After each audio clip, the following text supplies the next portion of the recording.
Bendungan adalah bangunan yang berupa urugan tanah, urugan batu, beton, dan atau pasangan batu yang dibangun untuk menahan dan menampung air.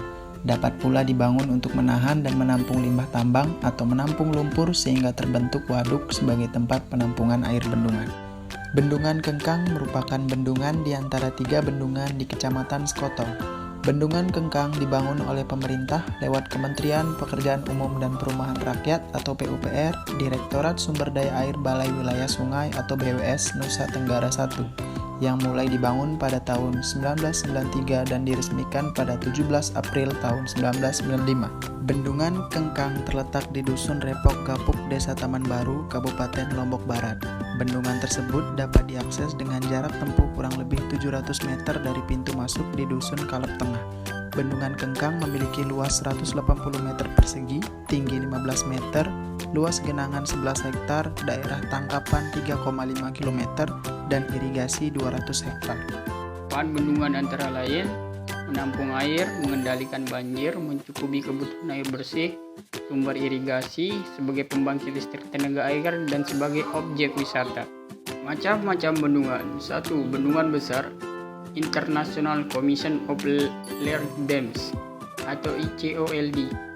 Mendefinisikan bendungan besar sebagai bendungan dan ketinggian 15 meter atau lebih yang diukur dari pondasi terendah ke puncak bendungan, mampu menampung lebih dari 3 juta meter persegi, dan konstruksinya bendungan utama yang memiliki tinggi lebih dari 150 meter.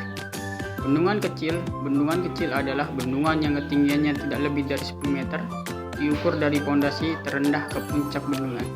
Bendungan kecil biasanya digunakan untuk mendukung lahan pertanian dengan menampung limpasan yang akan digunakan selama musim kemarau. Tahapan perencanaan bendungan ada 4. Yang pertama, studi kelayakan pendahuluan, kemudian studi kelayakan, feasibility study.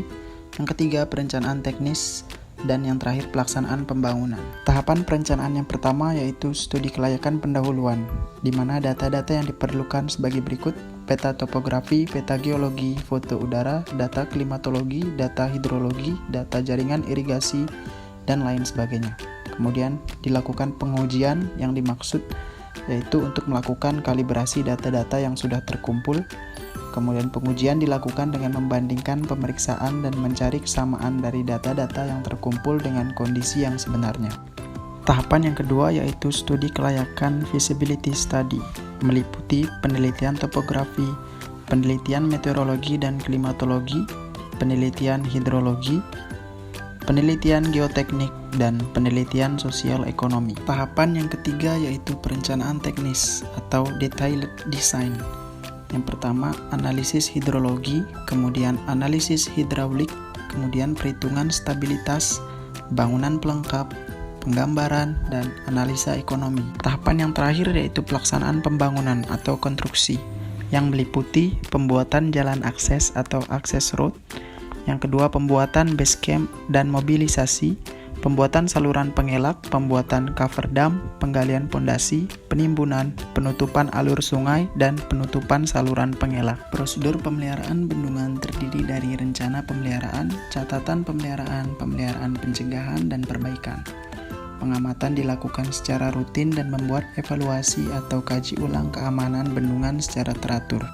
Pengelola harus memperhatikan instrumentasi dan pemantauan sebagai berikut: data bendungan, operasi, pemeliharaan, dan pengamatan sesuai prosedur pengamatan berkala, evaluasi keamanan oleh ahli rekayasa, rekomendasi untuk tindakan perbaikan, desain modifikasi, dan pemuktahiran prosedur O dan P, prosedur darurat atau mendesak.